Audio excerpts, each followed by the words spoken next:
नौकरानी ने इस्तीफा दे दिया, लेकिन जब करोड़पति को असली वजह पता चली तो वह रो पड़ा।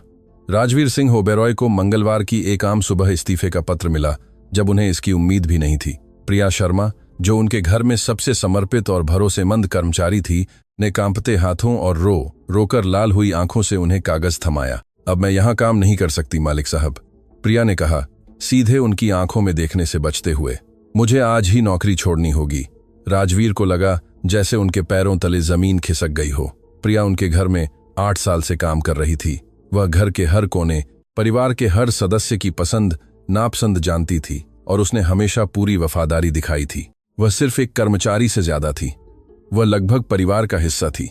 प्रिया, क्या हुआ? राजवीर ने बिना खोले पत्र को हल्के से पकड़ते हुए पूछा। तुम परेशान लग रही हो, कुछ ठीक नहीं है। 28 साल की उस युवा महिला ने एक बार फिर नजरें झुका लीं। अपने सिर पर हमेशा काम के दौरान पहनने वाले दुपट्टे पर हाथ रखा। उसके आंसू चुपचाप गिर रहे थे। उसके बेदाग साफ दुपट्टे को गीला कर रहे थे। मुझे बस जाना है मालिक साहब, यही बेहतर है, उसने रूंधे गले से जवाब दिया। लेकिन क्यों? राजवीर ने उसके पास आते हुए जोर दिया। अगर यह वेतन का मामला है तो हम बात कर सकते हैं। अगर किसी ने तुम्हें ठेस पहुंचाई है तो मुझे बताओ वह कौन था। तुम जानती हो कि तुम हमेशा मुझ पर भरोसा कर सकती हो। प्रिया ने सिर हिलाया, अपने आंसू अपनी हथेली से पोंछते हुए। उसकी सांसें अनियमित थी, जैसे वह अंदरूनी निराशा से जूझ रही हो जो किसी भी पल फटने वाली थी। ऐसा कुछ नहीं है मालिक साहब, मुझे बस तुरंत जाना है। राजवीर ने युवा महिला के चेहरे को ध्यान से देखा। वह प्रिया को इतने सालों से जानते थे कि यह पहचान सकें कि कोई चीज उसे अंदर तक परेशान कर रही है। यह कोई हल्का फुल्का फैसला नहीं था। वहां एक वास्तविक पीड़ा थी, एक दर्द जिसे वह छिपाने की कोशिश कर रही थी। क्या तुम्हें कोई और नौकरी मिल गई है? उन्होंने अलग तरीके से पूछने की कोशिश की। मैं गुजारा कर लूंगी, प्रिया ने सीधे जवाब देने से बचते हुए बुदबुदाया। टालमटोल भरा जवाब राजवीर की चिंता को और बढ़ा गया। इन सभी सालों में प्रिया हमेशा अपनी बातों में सीधी और ईमानदार रही थी। उसे ऐसे देखना, साफ तौर पर झूठ बोलते हुए या जानकारी छिपाते हुए, पूरी तरह असामान्य था। प्रिया, बैठो कृपया, राजवीर ने उस विशाल रसोई की एक कुर्सी की ओर इशारा करते हुए कहा जहां वे बात कर रहे थे। चलो इस बारे में ठीक से बात करते हैं। मैं नहीं कर सकती मालिक साहब, मुझे जाना है, उसने दरवाजे की ओर कुछ कदम बढ़ाते हुए जवाब दिया। मैंने सब कुछ व्यवस्थित कर दिया है। इस्त्री किए हुए कपड़े मुख्य कमरे की अलमारी में हैं। आज रात का खाना फ्रिज में तैयार है, बस आपको उसे गर्म करना है। और मैंने उस नई कर्मचारी के लिए निर्देश छोड़ दिए हैं जिसे आप काम पर रखेंगे। प्रिया की चिंता देखकर राजवीर प्रभावित हुए कि वह जाने की स्पष्ट जल्दी में भी सब कुछ व्यवस्थित छोड़ गई थी। यह सिर्फ इस बात की पुष्टि करता था जो वह पहले से जानते थे। प्रिया एक ईमानदार व्यक्ति थी जो कभी भी किसी गंभीर कारण के बिना अपनी के लेंथीज वेला ही समार में जिम्मेदारियों को नहीं छोड़ेगी। यह उसी पल था जब राजवीर की पत्नी मीना ओबेरॉय रसोई में आई। 50 साल की मीना अपनी स्वाभाविक खूबसूरती बनाए रखती थीं, हमेशा बेदाग कपड़े पहने और मेकअप में, यहां तक कि घर के अंदर भी। उनके सुनहरे बाल एक परिष्कृत जूड़े में बंधे थे और उन्होंने अपनी सामान्य महंगी पोशाकों में से एक पहन रखी थी। ओह, प्रिया जा रही है? मीना ने पूछा, लेकिन उनके लहजे में कोई आश्चर्य नहीं था। दरअसल उनकी आवाज में थोड़ी दबी हुई राहत थी। कितनी अफसोस की बात है। राजवीर ने अपनी पत्नी की प्रतिक्रिया पर ध्यान दिया और उन्हें अजीब सी बेचैनी महसूस हुई। मीना को इस्तीफे से जरा भी आश्चर्य नहीं हुआ था। जो अजीब था, यह देखते हुए कि प्रिया हमेशा एक अनुकरणीय कर्मचारी रही थी। मीना, क्या तुम्हें पता था कि प्रिया इस्तीफा देने वाली है? राजवीर ने सीधे पूछा। बेशक नहीं, मीना ने तुरंत जवाब दिया, लेकिन उनके चेहरे के भाव कुछ और ही बता रहे थे। मुझे कैसे पता चलता? कर्मचारी आते जाते रहते हैं राजवीर, यह सामान्य है। प्रिया ने तेजी से मीना की ओर देखा और फिर अपनी नजरें नीचे कर लीं। राजवीर ने दोनों महिलाओं के बीच एक तनाव महसूस किया जो उन्होंने पहले कभी नहीं देखा था, या शायद उन्होंने कभी पर्याप्त ध्यान नहीं दिया था। ठीक है, अगर ऐसा ही होना है, राजवीर ने आह भरी, अभी भी स्थिति को स्वीकार करने में हिचकिचाते हुए। कम से कम मुझे तुम्हारा अंतिम भुगतान और बोनस देने दो। कोई जरूरत नहीं है मालिक साहब, प्रिया ने तेजी से कहा। मैं कुछ भी नहीं लेना चाहती। राजवीर ने आंखें फाड़ लीं। 8 साल के काम में यह पहली बार था जब प्रिया ने उस पैसे को ठुकराया था जो उसका हक था। उन वित्तीय कठिनाइयों को जानते हुए जिनसे वह हमेशा अपने परिवार का भरण पोषण करने के लिए जूझती रही थी, यह रवैया पूरी तरह से समझ से बाहर था। क्या मतलब है कि तुम कुछ नहीं लेना चाहती प्रिया? यह पैसा तुम्हारा हक है, राजवीर ने जोर दिया। मैं जानती हूं मालिक साहब, लेकिन मैं ऐसा ही पसंद करती हूँ। मैं बस जाना चाहती हूँ। वह तेजी से रसोई के दरवाजे की ओर चलती हुई बोली। रुको, राजवीर ने पुकारा। कम से कम मुझे अपना नया पता तो दो ताकि मैं तुम्हारे दस्तावेज भेज सकूं। प्रिया दरवाजे पर रुक गई, उनकी पीठ करके। उसके हाथ दरवाजे के हैंडल पर मजबूती से जकड़े हुए थे और राजवीर देख सकते थे कि उसकी उंगलियों के जोड़ दबाने से सफेद पड़ गए थे। मैं बाद में किसी को उन्हें लेने के लिए भेज दूंगी, उसने बिना मुड़े कहा। किसी को? कौन? राजवीर ने पूछा। लेकिन प्रिया पहले ही रसोई से बाहर निकल चुकी थी। राजवीर उसके पीछे दौड़े। हॉल में ठीक उसी पल पहुंचे जब वह सीढ़ियों के पीछे छिपा एक छोटा सूटकेस उठा रही थी। सूटकेस पुराना और घिसा पिटा था। निस्संदेह यही एकमात्र सूटकेस था जो उसके पास था। बस इतना। राजवीर ने छोटे से सूटकेस की ओर इशारा करते हुए पूछा। तुम यहां 8 साल रही हो प्रिया, तुम्हारे पास और चीजें होनी चाहिए। मेरे पास ज्यादा सामान नहीं है मालिक साहब, उसने मुख्य दरवाजा खोलते हुए कहा, और जो मेरे पास है उसे मुझे ले जाने की जरूरत नहीं है। राजवीर ने प्रिया को अपने घर की सीढ़ियां आखिरी बार उतरते देखा। उसके कदम तेजी से, लगभग हताश थे, जैसे वह किसी भयानक चीज से भाग रही हो। गेट पर वह एक पल के लिए रुकी। उसने एक बार पीछे मुड़कर देखा और राजवीर उसकी आंखों से आंसू गिरते हुए देख सकते थे। उसके बाद वह सिर्फ अपना छोटा सूटकेस और एक अदृश्य बोझ लेकर कोने में गायब हो गई, जो किसी भी सामान से ज्यादा भारी लग रहा था। राजवीर कई मिनट तक दरवाजे पर खड़े रहे, जो कुछ अभी हुआ था उसे समझने की कोशिश कर रहे थे। ऐसा लग रहा था कि उन्होंने एक अनुकरणीय कर्मचारी से कहीं ज्यादा खो दिया है। उन्होंने किसी ऐसे व्यक्ति को खो दिया था जिसे वे परिवार का हिस्सा मानते थे। राजवीर, दरवाजा बंद करो, मीना ने घर के अंदर से पुकारा। हवा अंदर आ रही है। उन्होंने यंत्रवत आज्ञा का पालन किया, लेकिन उनका दिमाग अभी भी उस अजीब दृश्य पर केंद्रित था जिसे उन्होंने देखा था। इस कहानी में कुछ बहुत गलत था और वह पता लगाने के लिए दृढ़ थे कि क्या। उस रात के खाने पर राजवीर ने उस खाने को मुश्किल से छुआ था जो प्रिया ने जाने से पहले तैयार किया था। स्वाद हमेशा की तरह लाजवाब था, लेकिन हर निवाला उन्हें उसकी अनुपस्थिति की याद दिला रहा था। पापा, मासी प्रिया कहाँ हैं? राजवीर और मीना की 15 साल की बेटी अनन्या ने पूछा। वह हमेशा रात के खाने के समय यहीं रहती हैं, यह देखने के लिए कि सब ठीक है या नहीं। प्रिया ने आज इस्तीफा दे दिया। बेटी, राजवीर ने अनन्या की प्रतिक्रिया देखते हुए जवाब दिया। किशोरी ने अपनी कांटा प्लेट में गिरा दिया, जिससे एक धातुई आवाज हुई जो भोजन कक्ष में गूंज उठी। इस्तीफा कैसे दे दिया? अनन्या ने स्पष्ट रूप से सदमे में पूछा। लेकिन क्यों?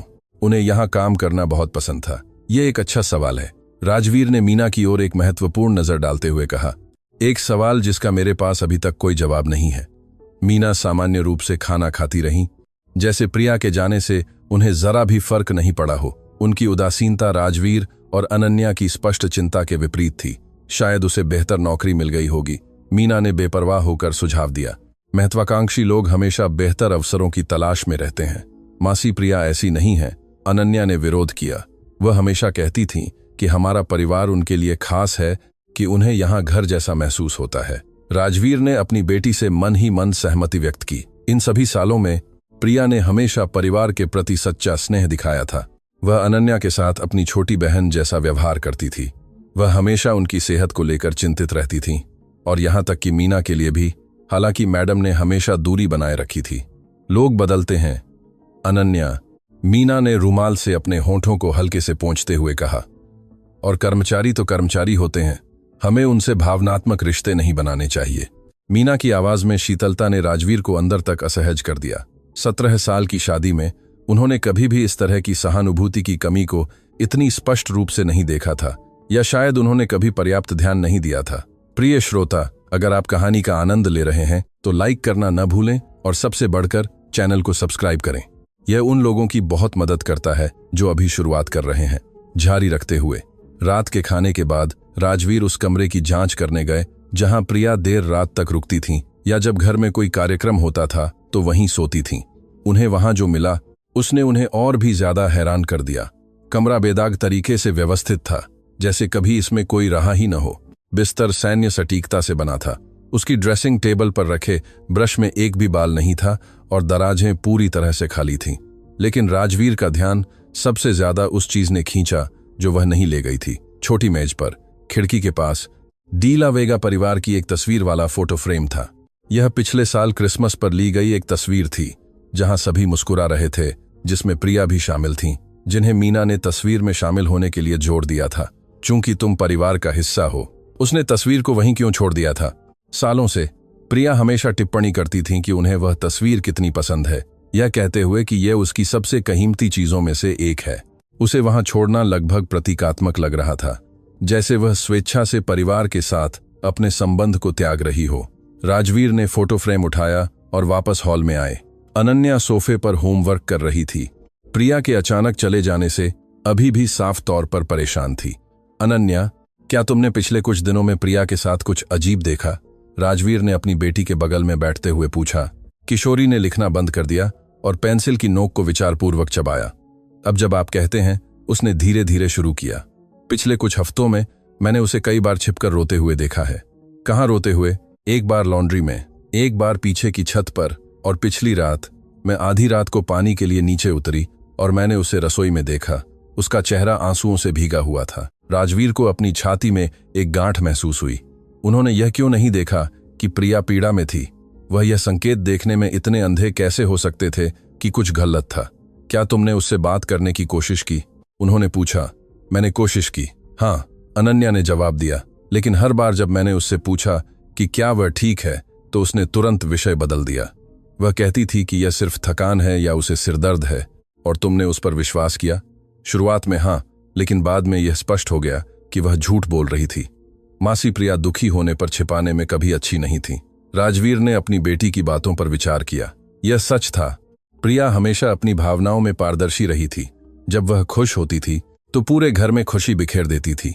जब वह किसी पारिवारिक समस्या को लेकर चिंतित होती थी तो वह स्पष्ट रूप से प्रभावित दिखती थी। उसे अपने दुख को छिपाने की कोशिश करते देखना उसके सामान्य स्वभाव से पूरी तरह हटकर था। पापा, क्या आपको लगता है कि किसी ने उसके साथ कुछ किया? अनन्या ने चिंता से पूछा। उनकी बेटी के सवाल ने राजवीर के अपने विचारों को प्रतिध्वनित किया। क्या किसी ने प्रिया के साथ कुछ किया था? और अगर ऐसा था तो कौन? उनकी आंखें अनायास सीढ़ियों की ओर मुड़ गईं, जहां मीना रात के खाने के बाद ऊपर गई थीं। पूरी स्थिति के दौरान अपनी पत्नी की अजीब प्रतिक्रिया एक ऐसे तरीके से समझ में आने लगी जिसकी वह कल्पना भी नहीं करना चाहते थे। मुझे नहीं पता बेटी, राजवीर ने ईमानदारी से जवाब दिया, लेकिन मैं इसका पता लगाऊंगा। अगली सुबह राजवीर ने प्रिया के अचानक चले जाने के रहस्य की जांच करने का फैसला किया। उन्होंने लक्ष्मी देवी से बात करने से शुरुआत की, जो हफ्ते में 3 बार घर आती थीं और प्रिया के साथ हमेशा उनके अच्छे संबंध रहे थे। लक्ष्मी देवी, क्या आपने पिछले कुछ समय में प्रिया के साथ कुछ अलग देखा? राजवीर ने पूछा, बगीचे की सामने की गुलाबों को पानी देते हुए, माली को ढूंढते हुए। 60 साल की लक्ष्मी देवी, जिनके भूरे बाल हमेशा एक पोनीटेल में बंधे रहते थे। उन्होंने अपना काम रोका और चारों ओर देखा, जैसे यह सुनिश्चित करना चाहती हो कि कोई और नहीं सुन रहा हो। मालिक साहब, क्या मैं आपको कुछ बता सकती हूँ? उन्होंने धीमी आवाज में कहा। बेशक, आप आत्मविश्वास से बात कर सकती हैं। प्रिया बहुत अजीब व्यवहार कर रही थी। सच में, पिछले कुछ हफ्तों में उसने मुझसे कई बार पैसे उधार मांगे थे। राजवीर ने आश्चर्य से आंखें खोलीं। इतने सालों में जब प्रिया ने उनके लिए काम किया था, उसने कभी वेतन में अग्रिम या किसी भी प्रकार का हण नहीं मांगा था। वह हमेशा अपने वित्तीय मामलों में बहुत स्वाभिमानी रही थी। पैसे उधार मांगे? कितने? ज्यादा नहीं था मालिक साहब, 50 रुपए यहां और 100 रुपए वहां। वह हमेशा कहती थी कि वह उसी दिन चुका देगी, और उसने हमेशा चुकाया भी। लेकिन जब वह मांगती थी तो बहुत बेताब दिखती थी। बेताब कैसे? लक्ष्मी देवी ने नली जमीन पर रखी और राजवीर के पास आईं, अपनी आवाज और धीमी कर ली। आप जानती हैं, जब कोई व्यक्ति ऐसी निराशा में होता है कि ऐसा लगता है कि वह अंदर से फट जाएगा, वह वैसी हो जाती थी। एक बार मैंने उससे पूछा कि क्या सब ठीक है, और वह मेरे सामने रोने लगी। लेकिन जब मैंने उसे बताने के लिए जोर दिया कि क्या हुआ, तो वह भाग गई।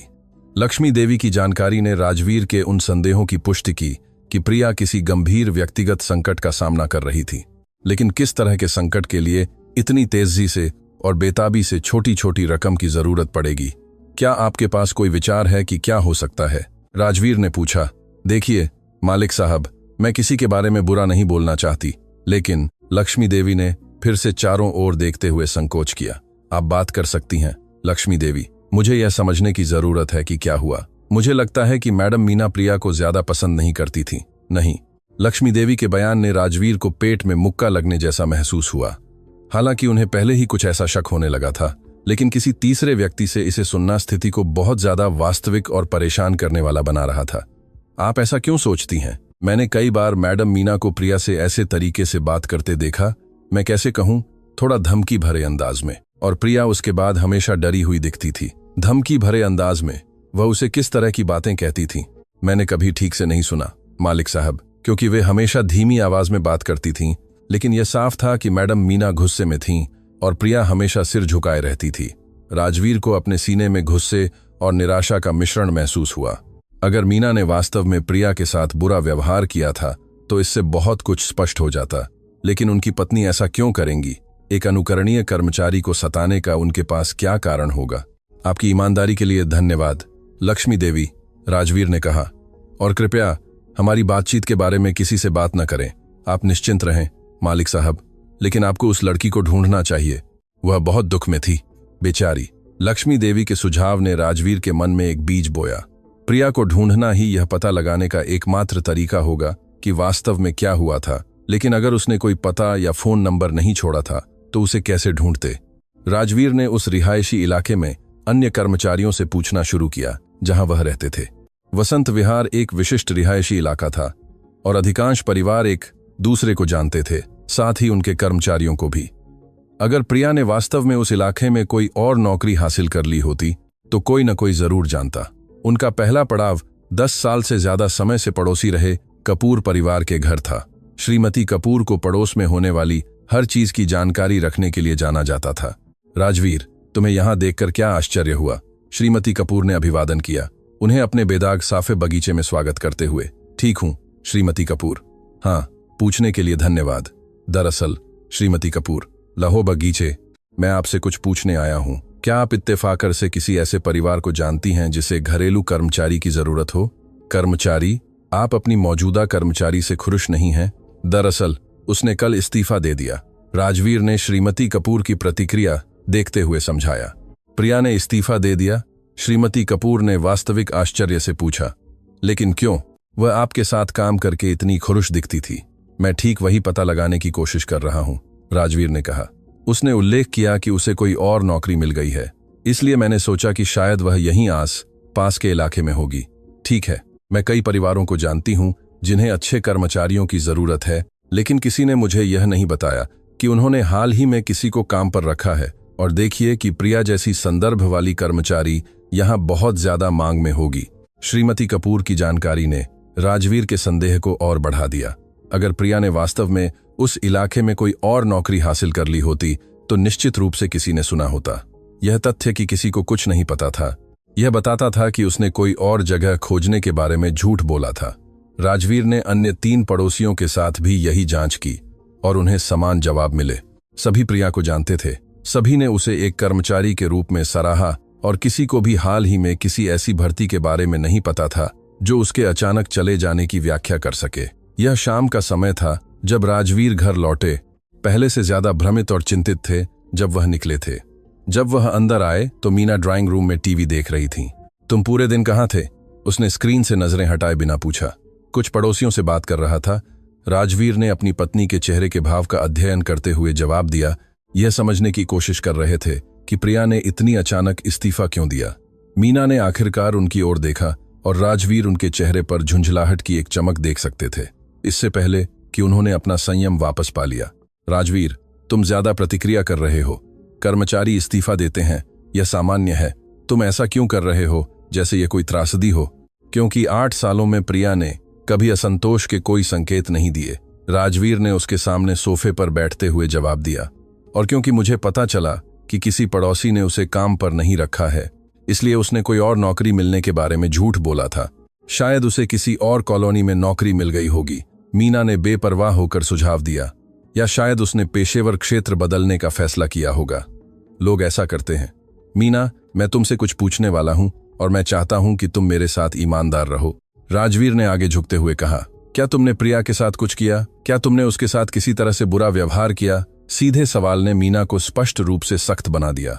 उसके कंधे तन गए और उसने टीवी बंद कर दिया। पूरी तरह से अपने पति का सामना करने के लिए मुड़ गई।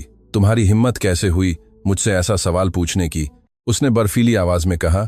क्या तुम ये इशारा कर रहे हो कि मैं उस तरह की इंसान हूं जो कर्मचारियों के साथ दुर्व्यवहार करती है? मैं कुछ भी इशारा नहीं कर रहा हूं, राजवीर ने शांति से जवाब दिया। मैं तुमसे सीधे पूछ रहा हूं। जवाब है नहीं राजवीर। मैंने प्रिया के साथ हमेशा पेशेवर तरीके से व्यवहार किया। अगर उसे किसी चीज से असहजता महसूस हुई तो यह उसकी समस्या है, मेरी नहीं। मीना का जवाब तकनीकी रूप से किसी भी दुर्व्यवहार से इनकार कर रहा था, लेकिन उसका रक्षात्मक लहजा और शब्दों का सावधानीपूर्वक चुनाव ने राजवीर के संदेह को और बढ़ा दिया। यह कहना कि उन्होंने प्रिया के साथ हमेशा पेशेवर तरीके से व्यवहार किया 8 साल के रिश्ते का वर्णन करने का एक बहुत ही ठंडा तरीका था। पेशेवरता, राजवीर ने दोहराया। मीना, प्रिया सिर्फ हमारी कर्मचारी नहीं थी, वह लगभग परिवार का हिस्सा थी। वह कर्मचारी थी राजवीर। मीना ने दृढ़ता से सुधार किया। और जाहिर है उतनी वफादार नहीं थी जितनी तुम सोचते थे, क्योंकि उसने बिना उचित पूर्व सूचना के हमें छोड़ दिया। मीना की आवाज में सख्ती ने राजवीर को प्रभावित किया। यह ऐसा था जैसे वह किसी अजनबी के बारे में बात कर रही हो, किसी ऐसे व्यक्ति के बारे में नहीं जिसने लगभग 1 दशक तक उनके घर और परिवार की देखभाल की थी। बिना उचित पूर्व सूचना के राजवीर ने पूछा, मीना, वह रो रही थी जब उसने अपना इस्तीफा पत्र दिया था। वह स्पष्ट रूप से किसी कठिनाई से गुजर रही थी। मगरमच्छ के आंसू, मीना ने सोफे से उठते हुए कहा। कुछ लोग बहुत नाटकीय होते हैं जब वे ध्यान आकर्षित करना चाहते हैं। राजवीर स्थिर रहे। जो उन्होंने अभी सुना था उसे संसाधित कर रहे थे।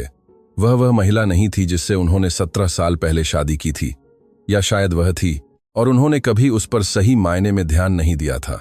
उस रात राजवीर को सोने में कठिनाई हुई। उनका दिमाग प्रिया पर अटका हुआ था। कल्पना कर रहे थे कि वह कहाँ होगी, क्या वह ठीक होगी, क्या वह सुरक्षित होगी। यह विचार कि वह कठिनाइयों का सामना कर रही होगी उन्हें परेशान कर रहा था। आधी रात के लगभग 2 बजे थे जब उन्होंने घर के सुरक्षा कैमरे की जांच करने का फैसला किया।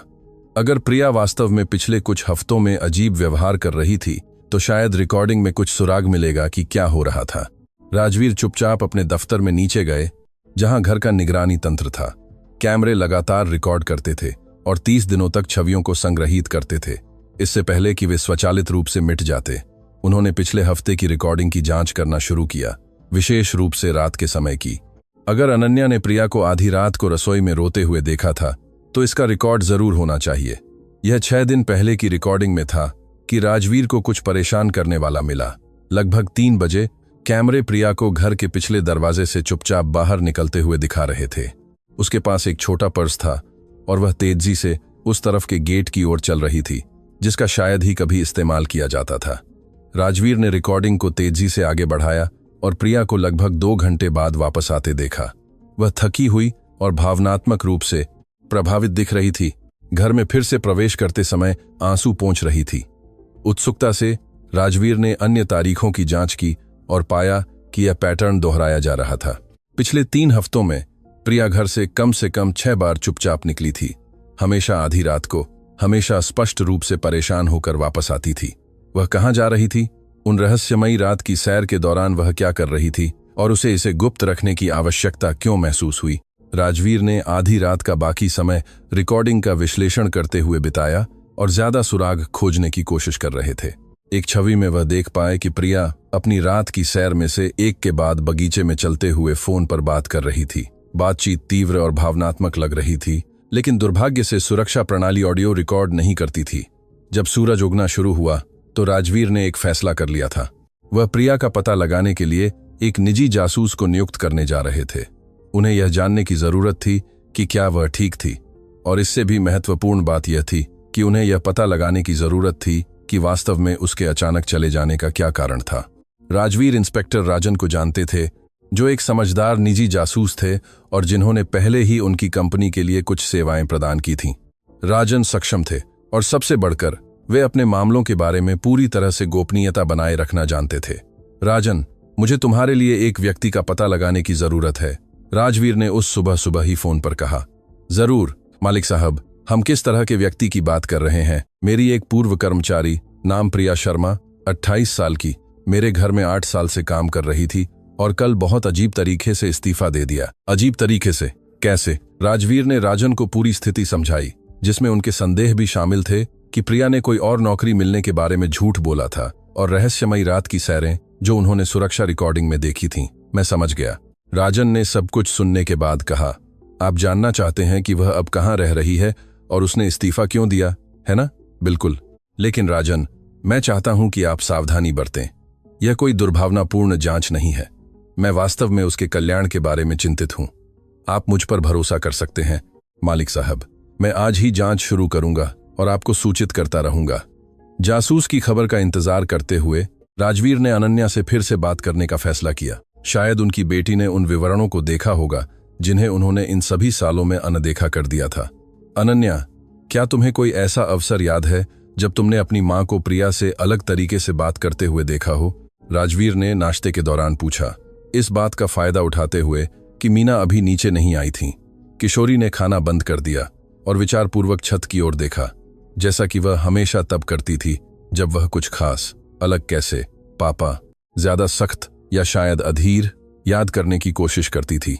अब जब आप कहते हैं, अनन्या ने स्वाभाविक रूप से अपनी आवाज धीमी कर ली। कभी मैंने मां को मासी प्रिया से थोड़े सख्त तरीके से बात करते हुए सुना है। सख्त कब?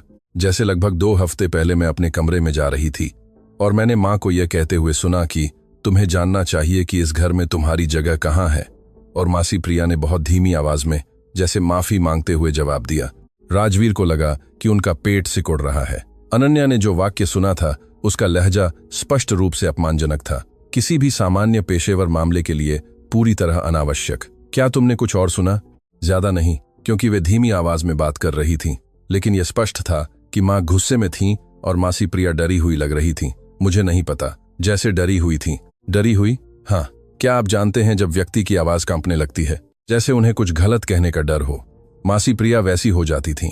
अनन्या के खुलासों ने उनके ही घर में क्या हुआ था उसकी एक ज्यादा परेशान करने वाली तस्वीर पेश की थी, जिसे उन्होंने महसूस नहीं किया था। वह इतने अंधे कैसे हो सकते थे? उन्होंने अपनी पत्नी को हफ्तों, शायद महीनों तक प्रिया के साथ अपमानजनक तरीके से व्यवहार करने की अनुमति कैसे दी? अनन्या, क्या तुम्हें लगता है कि तुम्हारी मां को प्रिया पसंद नहीं थी? राजवीर ने सीधे पूछा। बेटी ने संकोच किया, स्पष्ट रूप से अपनी मां के बारे में बुरा बोलने में असहज थी, लेकिन आखिरकार उसने हां में सिर हिलाया। मुझे लगता है कि हां पापा। मां हमेशा थोड़ा चिढ़ जाती थीं जब मासी प्रिया आस पास होती थीं, और हाल ही में जब भी मासी प्रिया कुछ कहती थीं, मां ऐसे चेहरा बनाती थीं जैसे वह कुछ उबाऊ सहन कर रही हो। राजवीर यह समझने लगे थे कि मीना ने प्रिया के लिए शायद महीनों से एक शत्रुतापूर्ण माहौल बना रखा था, लेकिन इसका क्या कारण रहा होगा? क्या वह उनके और कर्मचारी के बीच की नजदीकी से ईर्ष्या कर रही थी? किसी तरह की असुरक्षा थी? उनके विचारों में उनके सेल फोन की घंटी बज गई। यह राजन जासूस था। मालिक साहब, मेरे पास प्रिया शर्मा के बारे में कुछ शुरुआती जानकारी है, राजन ने कहा। क्या तुम्हें वह मिल गई? मुझे पता चल गया है कि वह कहाँ रह रही है। हाँ, लेकिन यहीं से स्थिति दिलचस्प हो जाती है। राजवीर को लगा कि उनका दिल तेजी से धड़क रहा है। दिलचस्प कैसे? वह किसी और कॉलोनी या शहर में नहीं गई जैसा उसने कहा था। वह लक्ष्मी नगर, पूर्वी दिल्ली में रह रही है। एक बहुत ही साधारण पता, उस इलाके से बहुत अलग जहां आप रहते हैं। लक्ष्मी नगर राजवीर के वसंत विहार स्थित घर से 1 घंटे से ज्यादा दूर था, जो एक निम्न मध्यम वर्ग का इलाका था। प्रिया इतनी दूर क्यों जाएगी, खासकर ऐसी जगह जहां पॉश कॉलोनियों में घरेलू कर्मचारी के रूप में काम मिलना बहुत मुश्किल होगा? कुछ और? राजवीर ने पूछा। हाँ, जिस घर में वह रह रही है वह उसके नाम पर पंजीकृत नहीं है।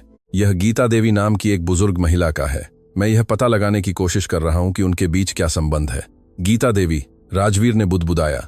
यह नाम मुझे जाना पहचाना लग रहा है, लेकिन मुझे याद नहीं आ रहा है कि कहां से। मैं जांच जारी रखूंगा। मालिक साहब, कुछ घंटों में मेरे पास और ज्यादा विस्तृत जानकारी होनी चाहिए। फोन रखने के बाद राजवीर गीता देवी के नाम के बारे में सोचते रहे। उन्हें यकीन था कि उन्होंने प्रिया को किसी समय इसका उल्लेख करते हुए सुना था, लेकिन उन्हें संदर्भ याद नहीं आ रहा था। तभी अनन्या फिर से हॉल में आई और उन्हें आखिरकार याद आ गया। अनन्या, क्या तुम्हें मासी प्रिया के बारे में कुछ याद है जो दूर रहती थीं? राजवीर ने पूछा। मासी? मुझे लगता है कि हाँ। वह हमेशा कहती थीं कि उनकी एक मासी हैं जो एक बीमार बच्चे की देखभाल करती थीं या ऐसा ही कुछ। हाँ, गीता देवी, राजवीर चिल्लाए। मासी का नाम गीता देवी था और वह एक बीमार भतीजी की देखभाल करती थीं जिसकी स्वास्थ्य समस्याएं थीं। राजवीर के दिमाग में पहेली के टुकड़े जुड़ने लगे। अगर प्रिया मासी गीता देवी के घर चली गई थी और अगर वह मासी एक बीमार बच्चे की देखभाल करती थीं, तो शायद पूरी स्थिति पारिवारिक स्वास्थ्य समस्याओं से जुड़ी थी। इससे लक्ष्मी देवी ने जिन बेताबी से उधार लेने का उल्लेख किया था उसकी भी व्याख्या हो जाती। दवाएं और चिकित्सा उपचार बहुत महंगे हो सकते थे। इससे रहस्यमयी रात की सैर भी स्पष्ट हो जाती। शायद प्रिया बीमार बच्चे से मिलने जा रही थी या उसे आपातकालीन उपचार के लिए ले जा रही थी, लेकिन उसने स्थिति क्यों नहीं बताई थी? उसने किसी और नौकरी मिलने के बारे में झूठ क्यों गढ़ा था? राजवीर प्रिया को इतना जानते थे कि वह कभी भी सीधे मदद नहीं मांगेगी, खासकर व्यक्तिगत मामलों के लिए। लेकिन उन्होंने यह भी कल्पना नहीं की थी कि वह इतनी विस्तृत झूठ बोलेगी जब तक कि मीना ने ऐसा कुछ न किया हो जिससे प्रिया को यह महसूस हो कि वह ओबेरॉय परिवार पर भरोसा नहीं कर सकती। राजवीर ने फैसला किया कि उन्हें अपनी पत्नी से गंभीरता से बात करने की जरूरत है। वह अब और टालमटोल और आधी अधूरी सच्चाइयों को स्वीकार नहीं कर सकते थे।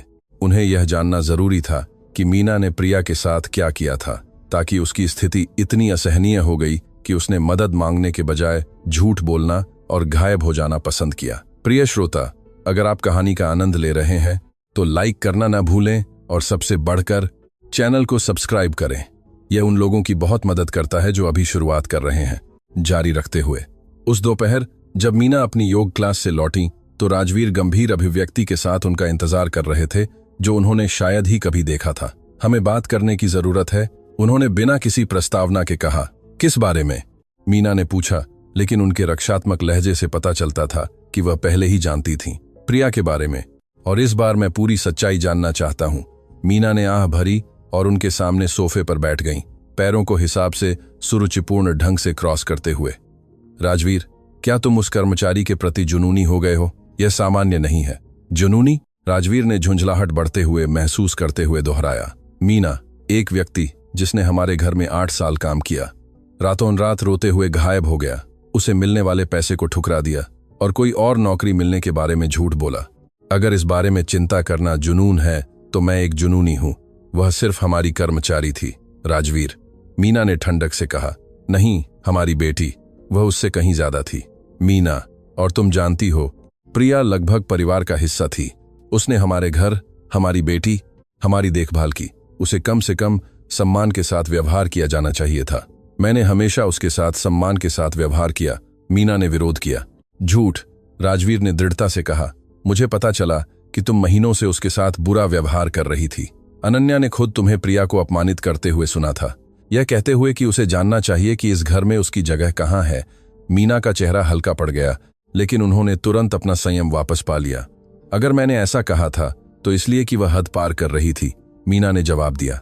उसने ऐसे व्यवहार करना शुरू कर दिया था जैसे वह घर की मालिकन हो, उन चीजों में राय देती थी जो उसके अधिकार क्षेत्र में नहीं थी। किस तरह की राय? राजवीर ने संशय से पूछा। मीना ने संकोच किया, स्पष्ट रूप से एक औचित्य गढ़ते हुए। वह हमेशा अनन्या की शिक्षा में हस्तक्षेप करती थी, ऐसी सलाह देती थी जो किसी ने नहीं मांगी थी। प्रिया हमेशा अनन्या के बारे में चिंतित रहती थी। थी मैंने और या सतला दपरारी है की दिया, मैंने देखी। ठीक है, मैंने देखी, मीना ने अचानक उठते हुए कहा। और घर की मालकिन होने के नाते सीमाएं स्थापित करना मेरा अधिकार था। क्या तुमने और क्या सीमाएं स्थापित की, मीना? राजवीर ने भी उठते हुए पूछा, क्योंकि मुझे शक होने लगा है कि तुमने सिर्फ पेशेवर सीमाएं स्थापित करने से कहीं ज्यादा किया है। मीना खिड़की की ओर चली गईं, अपने पति को अपनी पीठ दिखाते हुए। जब उन्होंने फिर से बात की तो उनकी आवाज में चुनौती का स्वर था, जो राजवीर ने पहले कभी नहीं सुना था। ठीक है राजवीर, तुम सच जानना चाहते हो? सच यह है कि मैं उसके साथ अपना घर साझा करते थक गई थी। अपना घर साझा करना? तुम हमेशा प्रिया की समस्याओं पर मेरी समस्याओं से ज्यादा ध्यान देते थे। मीना ने मुड़कर उनका सामना करते हुए कहा। तुम हमेशा पूछते थे कि क्या वह ठीक है, क्या उसे किसी चीज की जरूरत है। तुमने आखिरी बार कब मेरे लिए ऐसी ही चिंता दिखाई थी? राजवीर हतप्रभ रह गए। मीना, क्या तुम प्रिया से ईर्ष्या कर रही हो? ईर्ष्या? मीना कड़वाहट से हंसी। नहीं राजवीर, मैं इस बात से थक गई थी कि मेरे अपने घर में मुझे एक अजनबी जैसा व्यवहार किया जाए, जबकि एक कर्मचारी को मेरे पति का सारा प्यार और ध्यान मिल रहा था। प्यार और ध्यान? राजवीर ने अविश्वास में सिर हिलाया। मीना, मैं प्रिया के साथ बुनियादी मानवता के साथ व्यवहार कर रहा था। अगर तुम्हें वह अत्यधिक लगता था तो शायद समस्या मुझ में नहीं थी। समस्या, राजवीर, यह थी कि उसे अपनी जगह नहीं पता थी। मीना ने सख्त आवाज में कहा, और मैं यह ढोंग करते थक गई थी कि सब कुछ ठीक है। तो तुमने उसकी जिंदगी तब तक मुश्किल बनाने का फैसला किया जब तक वह और बर्दाश्त न कर सके और चली जाए। राजवीर ने गुस्से और घृणा के मिश्रण के साथ निष्कर्ष निकाला। मैंने बस यह स्पष्ट कर दिया कि कुछ अंतरंगताएं अब स्वागत योग्य नहीं थीं। मीना ने बचाव किया। अगर उसने इसे शत्रुता के रूप में समझा तो यह उसकी समस्या थी। राजवीर ने उस महिला को देखा जिससे उन्होंने शादी की थी और उन्हें लगा जैसे वह किसी अजनबी को देख रहे हों। शीतलता, सहानुभूति की कमी, गणना की गई क्रूरता, यह सब हमेशा वहां था, सुंदरता और परिष्कार के मुखौटे के पीछे छिपा हुआ। मीना, क्या तुम्हें अंदाजा है कि तुमने क्या किया?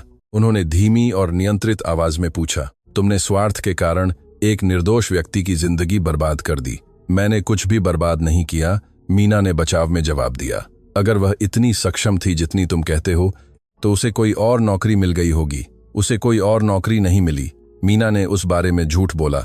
वह एक मासी के घर रह रही है, शायद आर्थिक कठिनाइयों का सामना कर रही है। और इसका मुझसे क्या लेना देना है? मीना ने उदासीनता से पूछा। स्वार्थी सवाल राजवीर के लिए आखिरी रीतिन का साबित हुआ। 17 साल की शादी और वह यह खोज रहे थे कि उनकी पत्नी एक ऐसी ठंडी और गणना की गई क्रूरता में सक्षम थी जिसकी उन्होंने कभी कल्पना भी नहीं की थी कि वह मौजूद थी। इसका तुमसे लेना देना है क्योंकि यह तुम ही थी जिसने यह स्थिति बनाई। राजवीर ने अपनी कार की चाबियां उठाते हुए कहा। मैं उससे बात करने के लिए जा रहा हूं। राजवीर, ऐसा मत करो, मीना ने पहली बार वास्तविक चिंता की चमक दिखाते हुए कहा। अगर तुम उसके पीछे जाते हो तो ऐसा लगेगा कि क्या लगेगा? मीना, राजवीर ने दरवाजे पर रुकते हुए पूछा। ऐसा लगेगा कि तुम्हारे बीच कुछ है, उसने धीमी आवाज में कहा। राजवीर ने अपनी पत्नी की ओर घृणा के भाव से देखा। प्रिया और मेरे बीच बस आपसी सम्मान और बुनियादी मानवीय विचार है मीना, अवधारणाएं जो स्पष्ट रूप से तुम्हारे लिए पराई हैं। यह कहकर राजवीर घर से निकल गए। मीना को उसकी असुरक्षाओं और स्वार्थ के साथ अकेला छोड़ दिया। दिल्ली के भारी ट्रैफिक में लक्ष्मी नगर तक पहुंचने में 1.5 घंटा लगा। राजवीर शहर के इस इलाके में कभी नहीं गए थे और उन्हें उस रिहायशी इलाके के विपरीत देखकर आश्चर्य हुआ जहां वह रहते थे। घर साधारण थे, गलियां संकरी थीं, लेकिन समुदाय की भावना थी जो उनके अपने पड़ोस में अनुपस्थित थी। बच्चे फुटपाथ पर खेल रहे थे, पड़ोसी घरों के दरवाजों पर बातें कर रहे थे और एक मानवीय जीवन शक्ति थी जो वसंत विहार के जीवाणु रहित अलगाव के विपरीत थी। राजन ने जो पता दिया था वह उन्हें एक छोटे लेकिन अच्छी तरह से रखे हुए घर तक ले गया जो हल्के नीले रंग से रंगा हुआ था और उसकी खिड़कियां सफेद थीं। सामने एक छोटा सा बगीचा था जिसमें रंगीन फूल थे जिनकी कोई स्पष्ट रूप से प्यार से देखभाल करता था। राजवीर ने कार खड़ी की और कुछ मिनट तक घबराए हुए बैठे रहे। वह प्रिया से क्या कहेंगे? वह कैसे समझाएंगे कि उन्होंने कहाँ रहने का पता लगा लिया था? और सबसे बढ़कर वह अपने घर में मिले व्यवहार के लिए कैसे माफी मांगेंगे? आखिरकार हिम्मत जुटाकर उन्होंने घंटी बजाई। एक बुजुर्ग महिला ने दरवाजा खोला। वह 70 साल की होंगी, उनके बाल सफेद थे और एक निचले जूड़े में बंधे थे और उन्होंने फूलों वाली एक साधारण पोशाक पहन रखी थी। शुभ संध्या, राजवीर ने विनम्रता से अभिवादन किया। क्या आप गीता देवी हैं? मैं हूं। हाँ, महिला ने राजवीर को उत्सुकता से देखते हुए जवाब दिया। मैं आपकी कैसे मदद कर सकती हूँ? मेरा नाम राजवीर सिंह ओबेरॉय है। मैं प्रिया शर्मा को ढूंढ रहा हूँ। मुझे लगता है कि वह आपके साथ यहाँ रहती है। गीता देवी का चेहरा तुरंत सख्त हो गया और उन्होंने दरवाजा बंद करना शुरू कर दिया। प्रिया किसी से बात नहीं करना चाहती, उन्होंने दृढ़ता से कहा। कृपया मौसी जी। राजवीर ने दरवाजे को बंद होने से रोकने के लिए तुरंत अपना हाथ दरवाजे पर रखा। मैं प्रिया का मालिक था, मैं बस यह जानना चाहता हूं कि क्या वह ठीक है। मालिक? गीता देवी की आवाज और भी ज्यादा शत्रुतापूर्ण हो गई। क्या तुम वही हो जिसने मेरी भतीजी को हफ्तों तक रुलाया? नहीं मौसी जी, मेरी पत्नी थी और मैं यहाँ ठीक माफी मांगने और चीजों को ठीक करने के लिए आया हूँ। गीता देवी ने राजवीर के चेहरे को एक लंबे समय तक देखा, स्पष्ट रूप से यह तय करने की कोशिश कर रही थीं कि क्या वह उन पर भरोसा कर सकती हैं। प्रिया अभी यहाँ नहीं है, उन्होंने आखिरकार कहा। वह काव्या के साथ गई है। काव्या? मेरी पोती, मेरी छोटी बेटी की बेटी जो 2 साल पहले गुजर गई। राजवीर ने गीता देवी को अपनी बेटी के जाने के बारे में बात करने में कठिनाई महसूस की और उन्हें लगा कि उनका दिल सिकुड़ रहा है। वह यह समझने लगे थे कि स्थिति उनकी कल्पना से कहीं ज्यादा जटिल थी। मौसी जी, क्या मैं पूछ सकता हूं कि काव्या की स्थिति क्या है? प्रिया हमेशा परिवार में एक बच्ची का उल्लेख करती थी जिसे खास देखभाल की जरूरत थी। गीता देवी ने फिर से संकोच किया, लेकिन राजवीर की चिंता की वास्तविक अभिव्यक्ति ने उन्हें अपनी सतर्कता कम करने पर मजबूर कर दिया। काव्या 10 साल की है और दिल की समस्याओं के साथ पैदा हुई थी, उन्होंने थकी हुई आवाज में समझाया। जब से मेरी बेटी हमें छोड़कर गई है, मैंने उसकी अकेले देखभाल की है, लेकिन यह बहुत मुश्किल है। आप जानते हैं, दवाएं महंगी हैं, डॉक्टर के पास लगातार जाना पड़ता है और प्रिया खर्चों में मदद कर रही थी। राजवीर ने पूरी तस्वीर समझना शुरू करते हुए कहा, प्रिया एक फरिश्ता है। गीता देवी ने आंखों में आंसू लिए कहा, जब से उसे काव्या की स्थिति के बारे में पता चला है, वह बच्ची की दवाओं पर अपनी पूरी तनख्वाह खर्च कर रही है। और पिछले कुछ हफ्तों में जब बच्ची की हालत और खराब हो गई तो वह बेताब हो गई। हर किसी से पैसे उधार मांग रही थी। राजवीर को लगा जैसे उनके पेट में मुक्का पड़ा हो, जबकि मीना बेबुनियाद ईर्ष्या के कारण प्रिया को सता रही थी। युवा महिला एक बच्ची की जान बचाने के लिए आर्थिक रूप से बलिदान कर रही थी। वे अब कहाँ हैं? राजवीर ने धीरे से पूछा। सफदरजंग अस्पताल में। काव्या रात भर बीमार महसूस कर रही थी और हमें उसे आपातकालीन वार्ड में ले जाना पड़ा। प्रिया गई थी क्योंकि मैं डॉक्टरों और नर्सों के पीछे भागने के लिए बहुत बूढ़ी हूं। कौन सा अस्पताल? गीता देवी ने इलाके के सरकारी अस्पताल का नाम बताया और राजवीर को अपने दिल में एक और गांठ महसूस हुई। प्रिया और बीमार बच्ची को एक भीड़ भाड़ वाले सरकारी अस्पताल के माहौल में कल्पना करते हुए। मौसी जी, क्या मैं एक सवाल पूछ सकता हूं? प्रिया ने मुझे काव्या की स्थिति के बारे में क्यों नहीं बताया? मैं तुरंत उसकी मदद करता। गीता देवी ने राजवीर की ओर एक ऐसे भाव से देखा जिसमें उदासी और निराशा का मिश्रण था, क्योंकि तुम्हारी पत्नी ने यह बहुत स्पष्ट कर दिया था कि प्रिया को उन मामलों में दखल नहीं देना चाहिए जो उसके अधिकार क्षेत्र में नहीं थे, गीता देवी ने कहा। और जब प्रिया ने यह समझाने की कोशिश की कि उसे काव्या को डॉक्टर के पास ले जाने के लिए कभी कभी जल्दी निकलना पड़ता है, तो तुम्हारी पत्नी बहुत नाराज हो गई। राजवीर ने आंखें बंद कर लीं। मीना के व्यवहार पर गहरी शर्म महसूस कर रहे थे।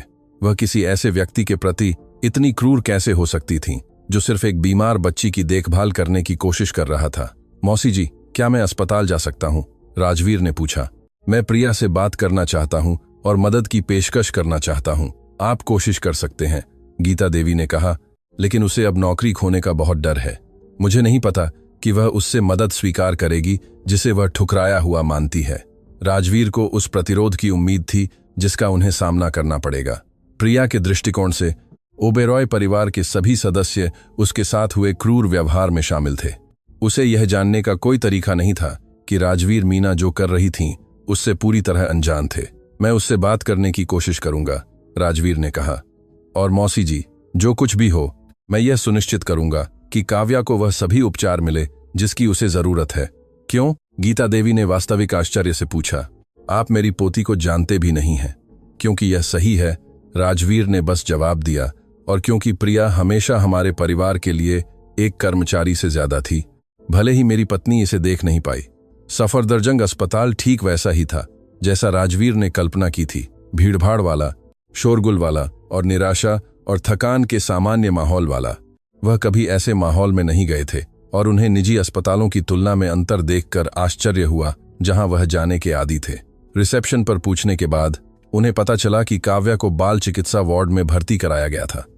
राजवीर तीसरी मंजिल पर गए और लिफ्ट से बाहर निकलते ही उन्होंने तुरंत प्रिया को गलियारे में एक प्लास्टिक की कुर्सी पर बैठे देखा। वह आगे की ओर झुकी हुई थी, उसका चेहरा अपने हाथों के बीच छिपा हुआ था, एक ऐसी मुद्रा में जो पूरी निराशा बिखेर रही थी। घरेलू कर्मचारी की वर्दी को साधारण कपड़ों से बदल दिया गया था और राजवीर देख सकते थे कि पिछले कुछ हफ्तों में उसका वजन कम हो गया था। प्रिया, उन्होंने धीरे से पुकारा। उसने तेजी से सिर उठाया और राजवीर उसकी हालत देखकर हैरान रह गए। उसकी आंखें रोकर लाल और सूजी हुई थीं। उनकी आंखों के नीचे गहरे काले घेरे थे और उसकी त्वचा थकान से पीली पड़ गई थी। मालिक साहब, उसने कहा तेजी से उठते हुए और कपड़े ठीक करने की कोशिश करते हुए, आप यहाँ क्या कर रहे हैं? मैं तुम्हारी मौसी गीता देवी के घर गया था और उन्होंने मुझे बताया कि तुम अस्पताल में हो, राजवीर ने समझाया। मैं यह देखने आया हूं कि तुम कैसी हो। प्रिया ने घबराहट से चारों ओर देखा, जैसे भागने का रास्ता खोज रही हो। आपको हमारी चिंता करने की जरूरत नहीं है, मालिक साहब, उसने तेजी से कहा। सब कुछ नियंत्रण में है। राजवीर ने उस युवा महिला को देखा जिसने 8 साल तक अपने परिवार की देखभाल की थी और उन्हें लगा कि उनका दिल टूट रहा है। अपनी खुद की निराशा के बीच भी वह दूसरों को अपनी चिंताओं से बचाने की कोशिश कर रही थी। प्रिया, मुझे सच बताओ, काव्या कैसी है? प्रिया ने अपना संयम बनाए रखने की कोशिश की, लेकिन अपनी भतीजी का नाम सुनकर उसकी आंखों में फिर से आंसू भर आए। वह ठीक नहीं है मालिक साहब, उसने रूंधे गले से स्वीकार किया। दिल और कमजोर हो गया है और डॉक्टर कहते हैं कि उसे ज्यादा गहन उपचार की जरूरत है। लेकिन ये बहुत महंगा है, प्रिया ने फुसफुसाया, और मेरे पास अब और पैसे नहीं हैं। मैंने जो कुछ भी था सब खर्च कर दिया। मैंने अपने सभी जानने वालों से उधार मांगा और वह भी पर्याप्त नहीं है। राजवीर गलियारे में अन्य आगंतुकों की उत्सुक नजरों को नजरअंदाज करते हुए प्रिया के और पास आए। प्रिया, तुमने मुझे काव्या की स्थिति के बारे में क्यों नहीं बताया? उन्होंने धीरे से पूछा। तुम जानती हो कि मैं तुरंत तुम्हारी मदद करता। प्रिया ने अपनी नजरें नीचे कर ली, स्पष्ट रूप से शर्मिंदा थी। क्यों? क्योंकि मैडम मीना ने यह बहुत स्पष्ट कर दिया था कि मुझे अपनी निजी जिंदगी को काम के साथ नहीं मिलाना चाहिए, उसने धीमी आवाज में कहा। और जब मैंने यह समझाने की कोशिश की कि मुझे काव्या को डॉक्टर के पास ले जाने के लिए कभी कभी जल्दी निकलना पड़ता है, तो वह बहुत नाराज हो गईं। उन्होंने ठीक ठीक क्या कहा? प्रिया ने संकोच किया, स्पष्ट रूप से मीना के बारे में बुरा बोलने में अनिच्छुक थी, यहां तक कि जो कुछ भी हुआ था उसके बाद भी। उन्होंने कहा कि अगर मैं पूरी तरह से काम के प्रति समर्पित नहीं हो सकती तो बेहतर होगा कि मैं कुछ ऐसा ढूंढूं जो मेरी स्थिति के साथ ज्यादा मेल खाता हो। प्रिया ने बताया, उन आंसुओं को पोंछते हुए जो अभी भी गिर रहे थे, और यह भी कि जो कर्मचारी काम पर व्यक्तिगत समस्याएं लाते हैं वे ज्यादा देर तक नहीं टिकते। राजवीर को इतना तीव्र गुस्सा आया कि उन्हें अस्पताल की दीवार पर मुक्का न मारने के लिए खुद को नियंत्रित करना पड़ा। मीना सिर्फ क्रूर नहीं थी, वह गणना की गई दुष्ट थीं। प्रिया की भेद्यता का उपयोग करके उसे मनोवैज्ञानिक रूप से यातना दे रही थीं। प्रिया, तुम्हें मुझे ध्यान से सुनने की जरूरत है, राजवीर ने युवा महिला के कंधों को हल्के से पकड़ते हुए कहा। मेरी पत्नी ने तुम्हारे साथ जो किया वह भयानक और अस्वीकार्य था। मुझे इस बारे में कुछ भी नहीं पता था, और अगर मुझे पता होता तो मैं इसे तुरंत रोक देता। मालिक साहब, आपको जरूरत नहीं है।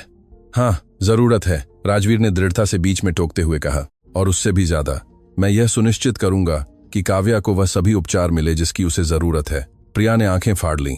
मैं यह सब कैसे चुकाऊंगी?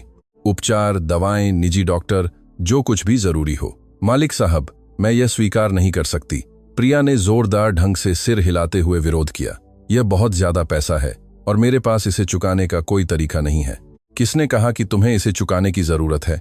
राजवीर ने धीरे से पूछा। प्रिया, तुमने 8 साल तक मेरे परिवार की देखभाल की।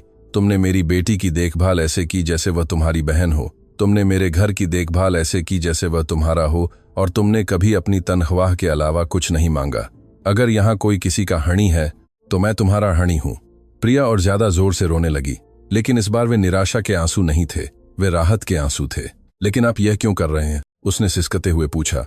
क्योंकि यह सही है, राजवीर ने जवाब दिया, वही शब्द दोहराते हुए जो उन्होंने गीता देवी से कहे थे। और क्योंकि तुम मेरे लिए कभी सिर्फ एक कर्मचारी नहीं थीं। प्रिया, तुम हमेशा परिवार का हिस्सा थीं। यह उसी पल था जब एक नर्स उनके पास गलियारे में आई। मुझे माफ करना कि मैंने बाधा डाली, नर्स ने कहा। क्या आप काव्या शर्मा के जिम्मेदार हैं? हाँ, राजवीर और प्रिया ने एक साथ जवाब दिया। डॉक्टर आपसे उसकी स्थिति के बारे में बात करना चाहेंगे। राजवीर और प्रिया नर्स के पीछे एक छोटे से कमरे में गए जहां एक युवा डॉक्टर उनका इंतजार कर रहा था। उसके चेहरे पर एक गंभीर भाव था जिसने तुरंत प्रिया मारेहन बात राय को तनाव में डाल दिया। डॉक्टर साहब, कैसी है? प्रिया ने उत्सुकता से पूछा। काव्या की स्थिति नाजुक है, डॉक्टर ने समझाया। उसकी हृदय समस्या गंभीर हो रही है और हमें ज्यादा आक्रामक उपचार पर विचार करने की जरूरत है। किस तरह का उपचार? राजवीर ने पूछा। आदर्श रूप से उसे एक उन्नत बाल चिकित्सा हृदय इकाई वाले निजी अस्पताल में स्थानांतरित किया जाना चाहिए। वहां उसे उन विशेषज्ञों और उपकरणों तक पहुंच मिलेगी जो हमारे पास सफदरजंग अस्पताल में नहीं है। और उसका कितना खर्च आएगा? प्रिया ने कांपती आवाज में पूछा। डॉक्टर ने एक ऐसी रकम बताई जिससे प्रिया का चेहरा और ज्यादा पीला पड़ गया। यह 2 साल के काम में कमाने वाले पैसे से ज्यादा था। डॉक्टर, स्थानांतरण की व्यवस्था करें, राजवीर ने तुरंत कहा। मैं सभी खर्चों को वहन करूंगा। डॉक्टर ने राजवीर और प्रिया के बीच आश्चर्य से देखा। उनके रिश्ते को लेकर स्पष्ट रूप से भ्रमित था। मालिक साहब, मैं आपको यह नहीं करने दे सकती, प्रिया ने फुसफुसाया। यह तय हो चुका है, राजवीर ने दृढ़ता से कहा। डॉक्टर, काव्या जैसे मामलों के लिए शहर का सबसे अच्छा अस्पताल कौन सा है? डॉक्टर ने एक प्रसिद्ध निजी अस्पताल का नाम बताया जो बाल चिकित्सा हृदय विज्ञान में अपनी उत्कृष्टता के लिए जाना जाता था। मैं तुरंत स्थानांतरण की व्यवस्था के लिए फोन करूंगा, डॉक्टर ने कहा, यह जानकर स्पष्ट रूप से राहत महसूस कर रहे थे कि बच्ची को सर्वोत्तम संभव उपचार मिलेगा। डॉक्टर के जाने के बाद राजवीर और प्रिया छोटे से कमरे में अकेले रह गए। वह अभी भी रो रही थी, लेकिन अब उसके आंसुओं में राहत के साथ उम्मीद भी थी। मालिक साहब, मैं कैसे? उसने पूछा। तुम्हें किसी बात के लिए धन्यवाद कहने की जरूरत नहीं है प्रिया, लेकिन तुम्हें मुझसे एक बात का वादा करना होगा। जो भी हो, वादा करो कि तुम्हें जब भी मदद की जरूरत होगी तुम फिर कभी डरोगी नहीं और वादा करो कि तुम मेरे लिए फिर से काम पर लौटोगी। प्रिया ने आश्चर्य से राजवीर की ओर देखा। वापस? जरूर। तुम्हारा इस्तीफा मेरी पत्नी द्वारा बनाई गई एक असहनीय स्थिति पर आधारित था। अब जब मुझे पूरी सच्चाई पता चल गई है तो मैं चाहता हूं कि तुम वापस लौट आओ। लेकिन मैडम मीना। राजवीर ने गहरी सांस ली। एक ऐसी बातचीत के लिए खुद को तैयार किया जो उन्हें पता था कि मुश्किल होगी। मीना को मुझ पर छोड़ दो, उन्होंने कहा। अब से चीजें अलग होंगी। उस रात यह सुनिश्चित करने के बाद कि काव्या शहर के सबसे अच्छे निजी अस्पताल में आराम से भर्ती हो गई है, राजवीर सालों बाद से महसूस की गई दृढ़ता के साथ घर लौटे। अपने विवाह के भविष्य के बारे में मीना के साथ गंभीर बातचीत करने का समय आ गया था। मीना ड्राइंग रूम में टीवी देख रही थी जैसे कुछ हुआ ही न हो। जब राजवीर अंदर आए तो उन्होंने स्क्रीन से नजरें भी नहीं उठाईं। और क्या? उसने बेपरवाह होकर पूछा। तुम्हारी खोई हुई कर्मचारी। मुझे वह मिल गई, राजवीर ने टीवी बंद करते हुए और उसके सामने खड़े होते हुए जवाब दिया। मीना ने नाटकीय ढंग से आह भरी और झुंझलाहट से उनकी ओर देखा। और क्या? वह गरीबी में जी रही थी, हमारे लिए काम पर वापस आने के लिए बेताब थी। नहीं मीना, वह एक 10 साल की बच्ची के साथ अस्पताल में थी जिसे आपातकालीन हृदय सर्जरी की जरूरत है। जब से वह घर आए थे पहली बार मीना थोड़ी असहज लगी। एक बच्ची? उसकी भतीजी काव्या, वह बच्ची जिसने 2 साल पहले अपनी मां खो दी थी और जिसकी प्रिया तब से देखभाल कर रही है और उसका खर्च उठा रही है। वही बच्ची जिसके लिए वह अपनी पूरी तनख्वाह दवाओं पर खर्च कर रही थी। मीना ने नजरें झुका लीं, स्पष्ट रूप से यह महसूस करते हुए कि स्थिति वैसी नहीं थी जैसी उन्होंने कल्पना की थी। और रहस्यमयी रात की सैरें राजवीर ने जारी रखा। बच्ची को आपातकालीन चिकित्सा के लिए ले जाने के लिए थीं जब वह आधी रात को बीमार महसूस करती थी। तुमने यह सब कैसे पता लगाया? मीना ने बचाव में पूछा। लोगों से बात करके। मीना, एक ऐसी चीज जिसके बारे में तुमने प्रिया की जिंदगी को नर्क बनाने का फैसला करने से पहले कभी चिंता नहीं की। मुझे बच्ची के बारे में नहीं पता था, मीना ने कहा, लेकिन उनके लहजे में कोई वास्तविक पछतावा नहीं था। और अगर तुम्हें पता होता तो क्या इससे कोई फर्क पड़ता? राजवीर ने सीधे पूछा। मीना ने संकोच किया और उनका संकोच स्काम मस्का लिया। कामा स्कामस स्कान। मीना ने संकोच किया और उनका संकोच राजवीर के लिए पर्याप्त जवाब था। हे भगवान मीना, क्या तुम एक महिला के साथ बुरा व्यवहार करती, यह जानते हुए भी कि वह एक बच्ची की जान बचाने के लिए संघर्ष कर रही है? यह इस तथ्य को नहीं बदलता कि वह अपनी निजी जिंदगी को काम के साथ मिला रही थी, मीना ने जिद्दी ढंग से कहा। राजवीर ने अपनी पत्नी की ओर देखा और उन्हें लगा जैसे वह उसे पहली बार देख रहे हों। वह सुरुचिपूर्ण और परिष्कृत महिला जिससे उन्होंने शादी की थी, एक ठंडी, स्वार्थी और क्रूर व्यक्ति के रूप में सामने आ रही थी। मीना, मैं तुम्हें तलाक देना चाहता हूं, उन्होंने शांति से कहा।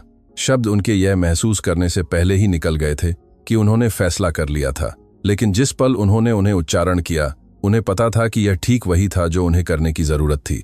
मीना ने आखिरकार उनकी ओर सीधे देखा और जब से उन्होंने प्रिया के बारे में बहस करना शुरू किया था पहली बार वह वास्तव में चिंतित लगीं। क्या कहा? तुमने सुना? मैं तलाक चाहता हूं। राजवीर, क्या तुम नाटकीय हो रहे हो? यह सब एक कर्मचारी के लिए? नहीं मीना, राजवीर ने उसके सामने सोफे पर बैठते हुए जवाब दिया। यह सब तुम्हारे असली रूप के लिए है। एक व्यक्ति जो एक बच्ची की जान बचाने की कोशिश कर रहे किसी को मनोवैज्ञानिक रूप से प्रताड़ित करने में सक्षम है। एक व्यक्ति जिसमें सहानुभूति या करुणा की कमी है। एक व्यक्ति जिसे मैं कभी सही मायने में नहीं जान पाया। ऐसा नहीं हो सकता, मीना ने अचानक उठते हुए कहा। 17 साल की शादी। राजवीर, तुम यह सब एक नौकरानी के लिए खत्म कर दोगे। 17 साल की शादी किसी ऐसे व्यक्ति के साथ जिसे अब मुझे एहसास हुआ है कि मैं कभी सही मायने में नहीं जान पाया। राजवीर ने सुधार किया। और यह प्रिया के लिए नहीं है मीना, यह तुम्हारे लिए है। तुमने जो किया और सबसे बढ़कर उस पछतावे की पूरी कमी के लिए जो तुम अब भी दिखा रही हो। मीना खिड़की तक चली गईं, स्पष्ट रूप से यह समझने की कोशिश कर रही थीं कि राजवीर गंभीर थे। और अनन्या, उसने पूछा, क्या तुम इसके लिए हमारी बेटी के परिवार को बर्बाद कर दोगे? अनन्या पहले ही जानती है कि तुम किस तरह की इंसान हो मीना। उसने खुद मुझे उन मौकों के बारे में बताया जब उसने तुम्हें प्रिया को अपमानित करते हुए सुना था। हमारी बेटी 15 साल की है और तुमसे ज्यादा करुणा और मानवता दिखाती है। तुम एक गलती कर रहे हो, मीना ने मुड़कर उनका सामना करते हुए कहा। अगर तुम मुझसे तलाक लेते हो तो तुम अपना सब कुछ खो दोगे। तुम सब कुछ रख सकती हो, राजवीर ने जवाब दिया। मैं पैसे फिर से कमा सकता हूं, लेकिन मैं ऐसे किसी व्यक्ति के साथ नहीं रह सकता जो इतनी क्रूरता में सक्षम हो। मीना कई मिनट तक चुप रही, स्पष्ट रूप से स्थिति को पलटने का रास्ता खोजने की कोशिश कर रही थी। राजवीर, हम इसे सुलझा सकते हैं, उसने आखिरकार कहा। अगर तुम्हें लगता है कि मैं प्रिया के साथ बहुत सख्त थी तो मैं माफी मांग सकती हूँ। माफी मांगना? राजवीर कड़वाहट से हंसे। मीना, तुम्हें यह समझ नहीं आ रहा है कि तुमने क्या किया, उसकी गंभीरता क्या है ना? तुमने एक महिला को यातना दी जो एक बच्ची की जान बचाने की बेताब कोशिश कर रही थी, और तुम्हारी एकमात्र चिंता अब यह है कि यह तुम्हें कैसे प्रभावित करता है। मुझे बच्ची के बारे में नहीं पता था, मीना ने दोहराया। और क्या यह तुम्हें दोषमुक्त करता है?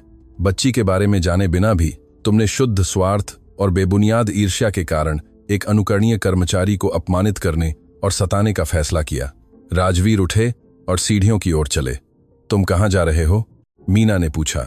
अपना सामान पैक करने। आज रात मैं गेस्ट रूम में सोऊंगा और कल मैं एक वकील ढूंढूंगा। राजवीर, रुको। नहीं मीना, 17 साल तुम्हारी शीतलता के साथ बहुत ज्यादा समय था। मैं एक दिन भी और बर्बाद नहीं करूंगा। प्रिय श्रोता, अगर आप कहानी का आनंद ले रहे हैं तो लाइक करना न भूलें और सबसे बढ़कर चैनल को सब्सक्राइब करें। यह उन लोगों की बहुत मदद करता है जो अभी शुरुआत कर रहे हैं। जारी रखते हुए अगली सुबह राजवीर अजीब सी राहत की भावना के साथ जागे। सालों में पहली बार उन्हें किसी ऐसे व्यक्ति के साथ जबरदस्ती रहने का बोझ महसूस नहीं हुआ जिसके मूल्य उनके मूल्यों के बिल्कुल विपरीत थे। अनन्या ने सुबह लगभग 8 बजे गेस्ट रूम का दरवाजा खटखटाया। पापा, क्या मैं अंदर आ सकती हूँ? जरूर बेटी। अनन्या चिंतित अभिव्यक्ति के साथ अंदर आई। माँ ने मुझे बताया कि आप तलाक लेने वाले हैं, क्या यह सच है? राजवीर बिस्तर पर बैठ गए और अनन्या को अपने बगल में बैठने का इशारा किया। यह सच है बेटी। मुझे पता है कि यह समझना मुश्किल है, लेकिन मुझे अपनी माँ के बारे में ऐसी बातें पता चली जिन्हें मैं स्वीकार नहीं कर सकता। मासी प्रिया के साथ उसने कैसे व्यवहार किया? अनन्या ने सीधे पूछा। राजवीर अपनी बेटी की अंतर्दृष्टि से आश्चर्यचकित हुए। तुम्हें पता था? पापा, मैं भी यहाँ रहती हूँ। मैंने देखा कि माँ मासी प्रिया से कैसे बात करती थी। मैंने देखा कि मासी प्रिया उसके बाद दुखी रहती थी। बस मुझे समझ नहीं आया कि ऐसा क्यों हो रहा था। और तुम इसके बारे में कैसा महसूस करती हो? अनन्या ने जवाब देने से पहले एक पल के लिए सोचा। दुखी, उसने आखिरकार कहा। दुखी इसलिए कि आप तलाक ले रहे हैं, लेकिन दुखी इसलिए भी कि मुझे पता चला कि माँ उन लोगों के प्रति क्रूर हो सकती हैं जो अपना बचाव नहीं कर सकते। अपनी बेटी की भावनात्मक परिपक्वता ने राजवीर को प्रभावित किया। 15 साल की उम्र में अनन्या पहले ही 50 साल की मीना से ज्यादा सहानुभूति और न्याय की समझ दिखा रही थी। तुम किसके साथ रहोगी? अनन्या ने पूछा। यह तुम्हारा फैसला है बेटी। मैं अकेले रह सकता हूँ, या अगर तुम चाहो तो तुम मेरे साथ आ सकती हो। तुम्हारी माँ को भी तुम्हारे साथ रहने का अधिकार है। तुम वही फैसला करो जो तुम्हें सबसे अच्छा लगे। अनन्या ने अपने पिता को गले लगाया। मैं आपके साथ रहना चाहती हूँ पापा, और मैं मासी प्रिया को फिर से देखना चाहती हूँ। वह हमारे लिए फिर से काम करने आएगी, राजवीर ने कहा, लेकिन एक अलग स्थिति में, एक सम्मानित और मूल्यवान कर्मचारी के रूप में, जैसा कि उसे हमेशा होना चाहिए था। और बीमार बच्ची काव्या को सर्वोत्तम संभव उपचार मिलेगा, और जब वह बेहतर हो जाएगी तो मैं चाहता हूं कि तुम उससे मिलो। मुझे यकीन है कि तुम दोनों की आपस में बनेगी। उस दोपहर राजवीर काव्या से मिलने और प्रिया से बात करने के लिए अस्पताल लौटे। उन्होंने दोनों को उस निजी कमरे में पाया जहां बच्ची भर्ती थी। धीमी आवाज में बात करते हुए काव्या अपने 10 साल के हिसाब से एक छोटी बच्ची थी। बीमारी से स्पष्ट रूप से कमजोर थी, लेकिन उसकी आंखें बुद्धिमत्ता और जीवंतता से चमक रही थीं।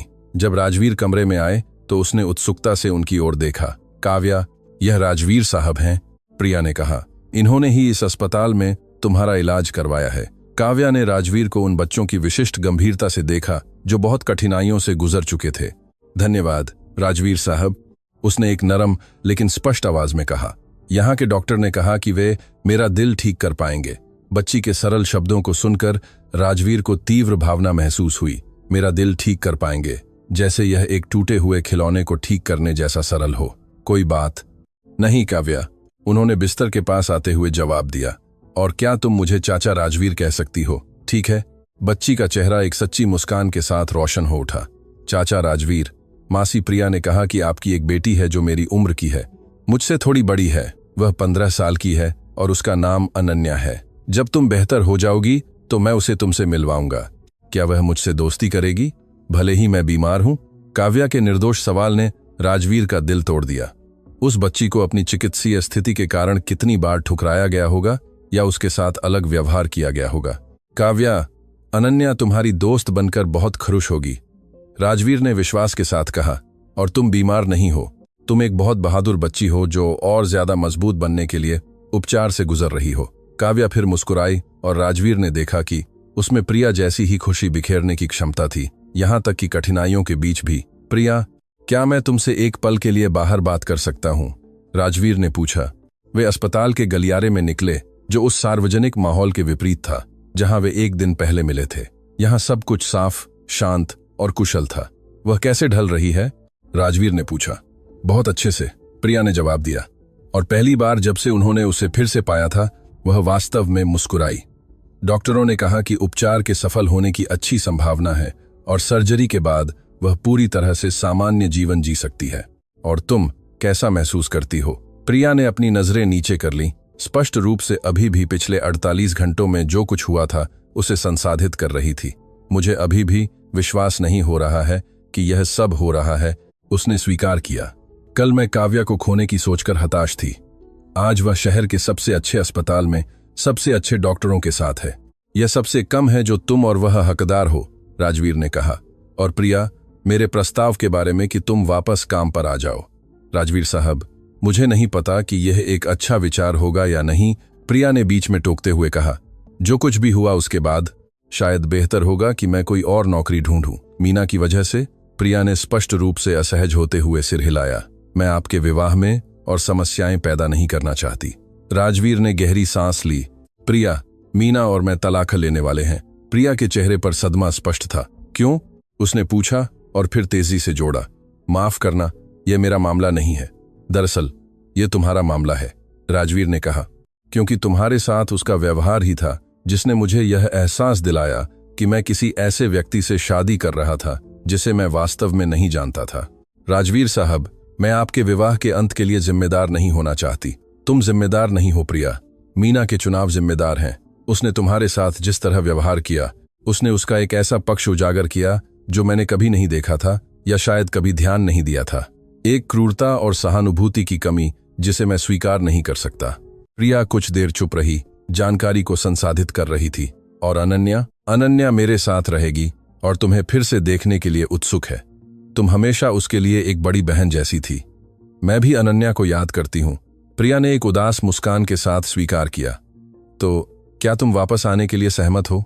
प्रिया ने गलियारे की खिड़की से बाहर देखा, जहां वह काव्या को एक गुड़िया के साथ खेलते हुए देख सकती थी जो नर्सों में से एक ने उसे दी थी।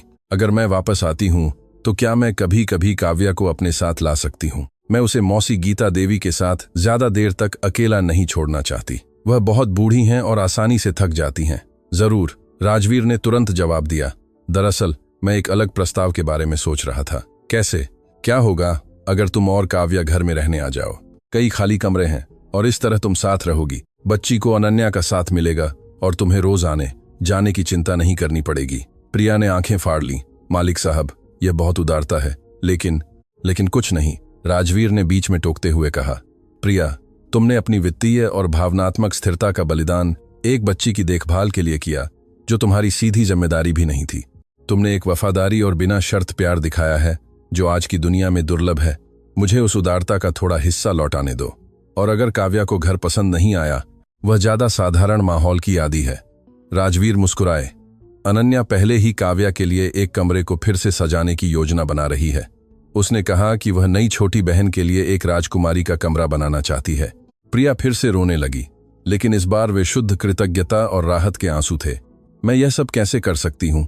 उसने पूछा, उसी अद्भुत व्यक्ति के रूप में बने रहते हुए जो तुम हमेशा से रही हो। राजवीर ने बस जवाब दिया, और हमारी दोनों बच्चियों के लिए प्यार और करुणा से भरा घर बनाने में मेरी मदद करते हुए। काव्या की सर्जरी अगले हफ्ते के लिए निर्धारित की गई थी। इस अवधि के दौरान राजवीर ने तलाक की कार्यवाही और अपने व्यक्तिगत जीवन को व्यवस्थित करने में खुद को समर्पित कर दिया। मीना ने कई बार फैसले को पलटने की कोशिश की, लेकिन राजवीर दृढ़ रहे। तलाक की घोषणा पर रिहायशी इलाके के समाज की प्रतिक्रिया अलग अलग थी। कुछ ने राजवीर का समर्थन किया जब उन्हें प्रिया और काव्या के बारे में असली कहानी पता चली। अन्य लोगों ने सोचा कि वह बहुत ज्यादा नाटकीय हो रहे थे। श्रीमती कपूर, वह पड़ोसी जिसे हमेशा सब कुछ पता चलता था, तलाक की घोषणा के बाद उन्हें देखने आने वाली पहली लोगों में से थीं। राजवीर, मुझे पता चला कि तुम और मीना अलग हो रहे हो, उसने स्पष्ट रूप से जानकारी के लिए पूछा। यह सच है, राजवीर ने बिना विवरण में जाए पुष्टि की। और क्या यह सच है कि प्रिया तुम्हारे लिए फिर से काम करने वाली है। हाँ, ऐसा ही है, और सिर्फ यही नहीं, वह और उसकी भतीजी घर में रहेंगी। श्रीमती कपूर ने आंखें फाड़ लीं। भतीजी? राजवीर ने श्रीमती कपूर को काव्या की पूरी कहानी सुनाई, जो स्पष्ट रूप से भावुक हो गईं। हे भगवान, राजवीर! और मीना को यह सब पता था जब वह प्रिया के साथ बुरा व्यवहार कर रही थी। आखिर में मुझे पता चला कि हाँ, उसे पता था। राजवीर ने स्वीकार किया, और फिर भी वह वैसी ही रही। श्रीमती कपूर ने अस्वीकृति में सिर हिलाया। मैंने हमेशा सोचा था कि मीना थोड़ी ठंडी है, लेकिन मैंने कभी कल्पना नहीं की थी कि वह इतनी क्रूरता में सक्षम होगी। मैंने भी नहीं, राजवीर ने कहा, लेकिन कम से कम अब मैं सही कर सकता हूं। काव्या की सर्जरी के दिन राजवीर, प्रिया, अनन्या और गीता देवी सभी अस्पताल के प्रतीक्षा कक्ष में थे। ऑपरेशन कई घंटों तक चलने वाला था और तनाव स्पष्ट था। अनन्या काव्या को सर्जरी से पहले पढ़ने के लिए अपनी कुछ बच्चों की किताबें लाई थी और दोनों बच्चियां तुरंत जुड़ गई थीं। अनन्या को इतनी प्यार से छोटी बच्ची की देखभाल करते देखकर राजवीर को उस लेखरतास बेटी पर गर्व महसूस हुआ जिसे उन्होंने पाला था। चाचा राजवीर, काव्या ने सर्जरी के लिए ले जाने से पहले कहा, अगर मुझे कुछ हो जाता है तो मासी प्रिया का ध्यान रखना, ठीक है? इतनी डरावनी घड़ी में भी दूसरों के बारे में सोचने वाली 10 साल की बच्ची की परिपक्वता राजवीर के लिए दिल को छू लेने वाली थी। तुम्हें कुछ नहीं होगा, काव्या, उन्होंने उसका छोटा हाथ पकड़ते हुए कहा, और जब तुम यहां से बाहर निकलोगी तो पहले से ज्यादा मजबूत होगी। क्या तुम वादा करती हो? मैं वादा करती हूं। सर्जरी के 6 घंटे राजवीर की जिंदगी के सबसे लंबे घंटे थे। उन्हें एहसास हुआ कि वह काव्या के ऑपरेशन को लेकर अपने पूरे करियर में किसी भी पेशेवर मामले से ज्यादा घबराए हुए थे। प्रिया हर घंटे के साथ उम्मीद से निराशा में झूल रही थी।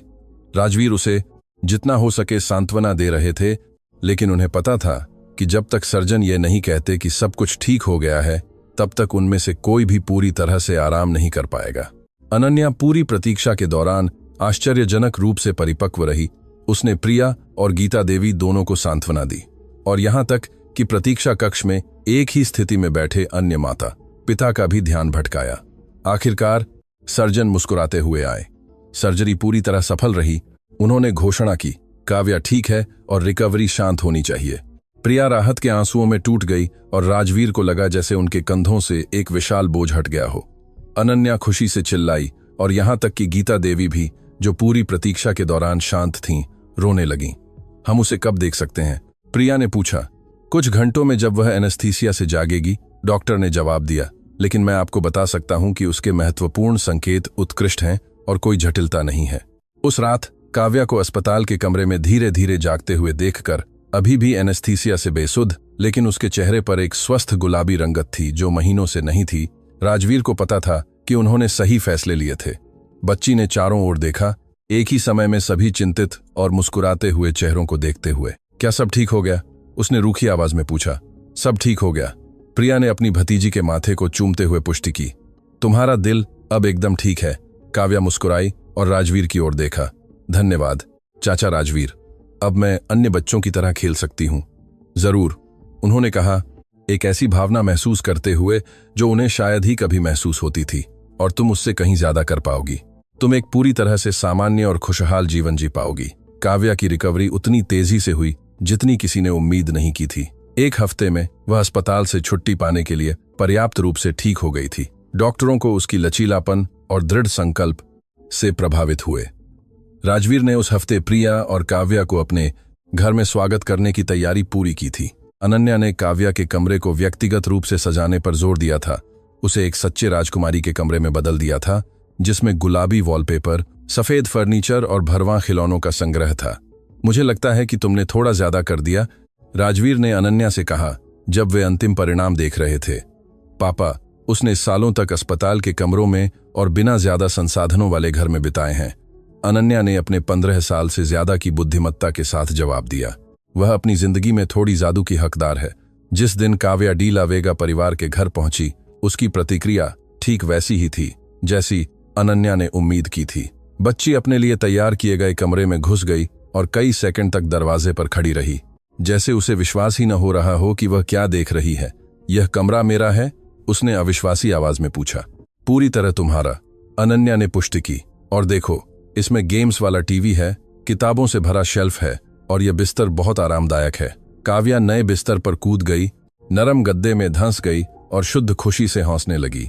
यह पहली सच्ची बेपरवाह हंसी थी जो किसी ने उससे सुनी थी। प्रिया दरवाजे से यह दृश्य देख रही थीं, उसकी आंखों में आंसू थे। राजवीर उसके पास आए। क्या तुम्हें वापस आने का पछतावा है? उन्होंने मजाक में पूछा। कभी नहीं, प्रिया ने विश्वास के साथ जवाब दिया। यह सालों में पहली बार है जब मैंने काव्या को वास्तव में खुश देखा है। और तुम खुश हो? प्रिया ने उस घर के चारों ओर देखा जिसे वह अच्छी तरह जानती थी, लेकिन जो अब पूरी तरह से अलग लग रहा था।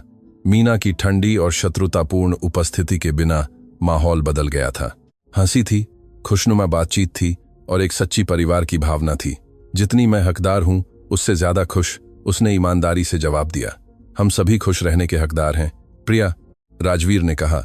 हम में से कुछ को अपनी जगह ढूंढने में बस ज्यादा समय लगता है। आने वाले महीनों में टीला वेगा परिवार का घर पूरी तरह से बदल गया। जहां पहले औपचारिकता और दूरी थी, अब गर्मजोशी और अंतरंगता थी। काव्या और अनन्या व्यावहारिक रूप से बहनें बन गईं और प्रिया अब केवल एक कर्मचारी नहीं थीं, बल्कि वास्तव में परिवार का सदस्य थीं। काव्या सर्जरी से पूरी तरह ठीक हो गई और अपनी जिंदगी में पहली बार एक सामान्य बच्ची की गतिविधियों में भाग ले पाई। राजवीर ने उसे उसी निजी स्कूल में दाखिला दिलाया जहां अनन्या पढ़ती थी, जहां वह अपनी बुद्धिमत्ता और दृढ़ संकल्प के लिए तेजी से पहचान बनाने लगी। चाचा राजवीर, काव्या ने एक रात के खाने के दौरान कहा, क्या मैं आपको कुछ बता सकती हूँ? जरूर, तुम बात कर सकती हो। जब मैं सर्जरी से पहले अस्पताल में थी तो मैं सोचती थी कि मेरा कभी कोई असली परिवार नहीं होगा। मुझे लगता था कि मैं हमेशा अकेली रहूंगी, मासी प्रिया और दादी गीता देवी। और अब? काव्या ने मेज के चारों ओर देखा, जहां राजवीर, अनन्या और प्रिया बैठे थे। सभी उसके शब्दों पर ध्यान दे रहे थे। अब मुझे पता है कि परिवार सिर्फ खून का रिश्ता नहीं होता, उसने अपनी 10 साल की उम्र के लिए प्रभावशाली बुद्धिमत्ता के साथ कहा। यह उन लोगों के बारे में है जो वास्तव में तुम्हारी परवाह करते हैं। काव्या के शब्दों ने मेज पर बैठे सभी को अंदर तक छू लिया। राजवीर को एहसास हुआ कि उसने कुछ ऐसा व्यक्त किया है जो वह खुद महसूस कर रहे थे। उन्होंने प्यार और चुनाव पर आधारित एक परिवार बनाया था, न कि केवल जैविक या सामाजिक दायित्वों पर।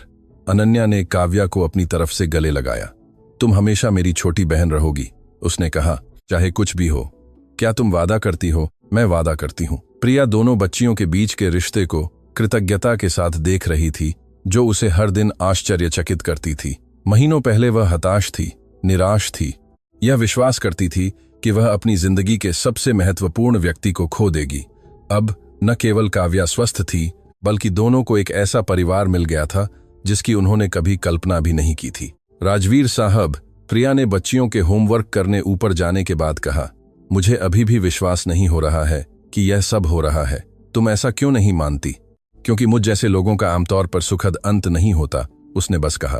पूरी जिंदगी मैंने सीखा कि हमें जो थोड़ा बहुत मिलता है उसी में संतोष करना पड़ता है, कि बहुत ज्यादा सपने देखने से केवल दुख मिलता है। राजवीर ने एक पितृवत भाव से प्रिया के हाथ पर अपना हाथ रखा। प्रिया, तुम्हारी उदारता और दूसरों के लिए बलिदान ही वह है जिसने यह सुखद अंत बनाया है। तुम हर उस खुशी के पल की हकदार हो जो तुम जी रही हो। और क्या आप बदलावों से खुश हैं?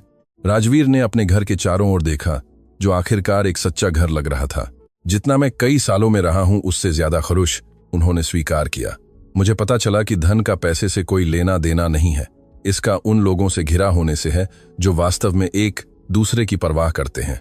क्या आपको अपनी पिछली जिंदगी की याद नहीं आती? राजवीर ने सवाल पर एक पल के लिए सोचा। मुझे उस भ्रम की याद आती है कि मेरा एक परिपूर्ण परिवार था, उन्होंने ईमानदारी से कहा। लेकिन मुझे उस ठंडी और सतही वास्तविकता की याद नहीं आती जो मीना के साथ मेरी जिंदगी थी। मैं इस खुशनुमा और प्यार भरे अव्यवस्था को 1000 गुना ज्यादा पसंद करता हूं। जैसे उनके शब्दों की पुष्टि करने के लिए उसी पल उन्होंने ऊपर की मंजिल से हौंसी सुनी, जहां अनन्या और काव्या को होमवर्क करना था, लेकिन वे स्पष्ट रूप से खेल रही थीं।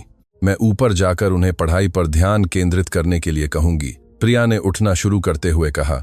उन्हें रहने दो, राजवीर ने मुस्कुराते हुए कहा।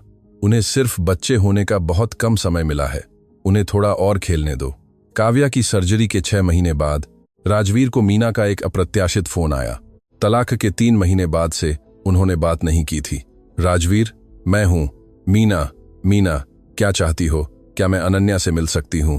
मुझे हमारी बेटी की याद आती है। राजवीर ने संकोच किया। अनन्या ने स्पष्ट कर दिया था कि वह अपनी मां से नहीं मिलना चाहती, कम से कम अभी तो नहीं। किशोरी मीना के व्यवहार से इतनी निराश थी कि आसानी से माफ नहीं कर सकती थी। मैं उससे पूछूंगा, राजवीर ने कहा, लेकिन तुम्हें पता होना चाहिए कि वह अभी भी कर्मचारी की वजह से तुमसे नाराज है। मीना जिस तरह से अभी भी प्रिया का उल्लेख करती थी, उससे पता चलता था कि स्थिति के बारे में उसके दृष्टिकोण में कुछ भी नहीं बदला था।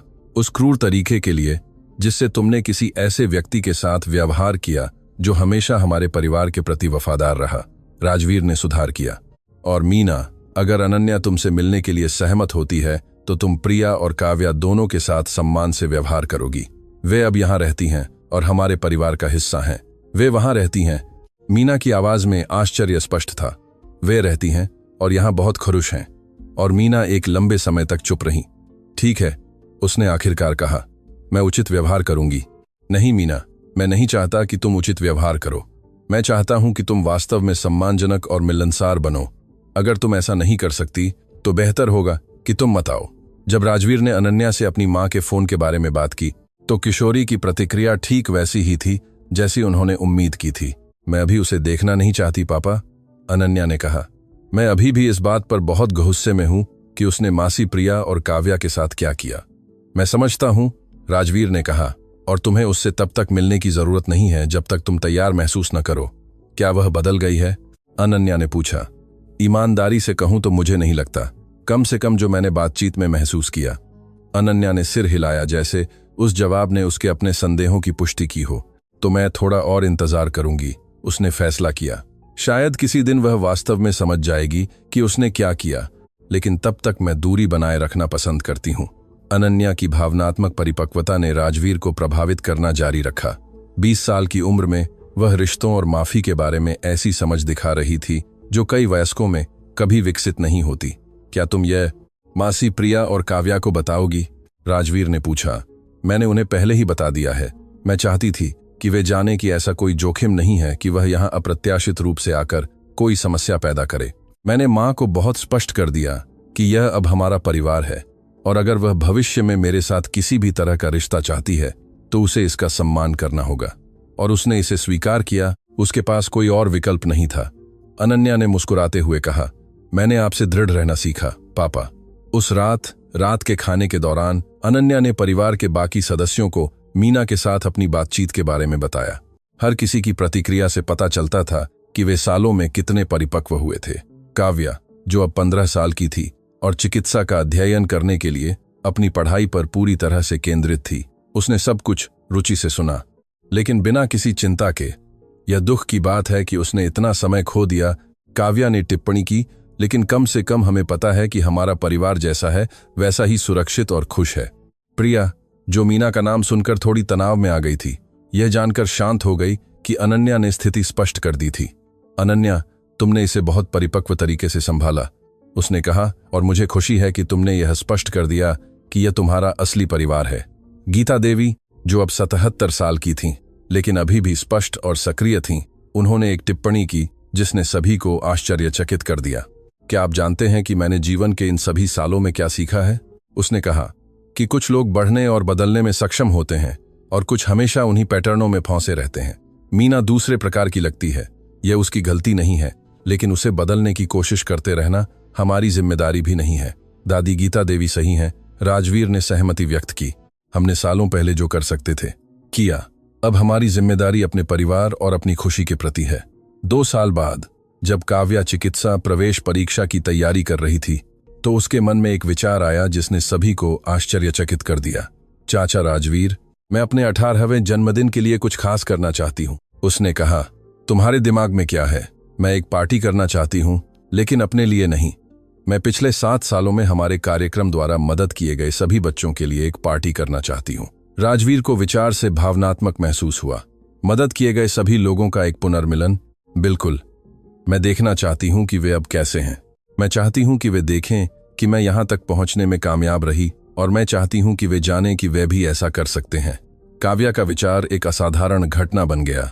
राजवीर ने 200 से ज्यादा लोगों को समायोजित करने के लिए एक क्लब किराए पर लिया। जो उपस्थित थे मदद किए गए बच्चे, उनके परिवार, डॉक्टर, नर्स और कार्यक्रम के स्वयंसेवक। राजवीर को सबसे ज्यादा प्रभावित करने वाली बात यह थी कि सालों पहले मदद किए गए बच्चे कैसे पनप रहे थे। कई स्कूल में थे, कुछ पहले ही काम कर रहे थे, अन्य विश्वविद्यालय में पढ़ रहे थे, सभी स्वस्थ, खुश और कृतज्ञ। काव्या, एक माँ ने पार्टी के दौरान उसके पास आते हुए कहा, मेरा बेटा हमेशा तुम्हारे बारे में बात करता है। वह कहता है कि जब वह बड़ा होगा तो तुम्हारी तरह अन्य बच्चों की मदद करना चाहता है। मैंने उसकी कैसे मदद की? काव्या भ्रमित होकर पूछी। तुम अस्पताल आई थी जब उसकी सर्जरी होने वाली थी, याद है?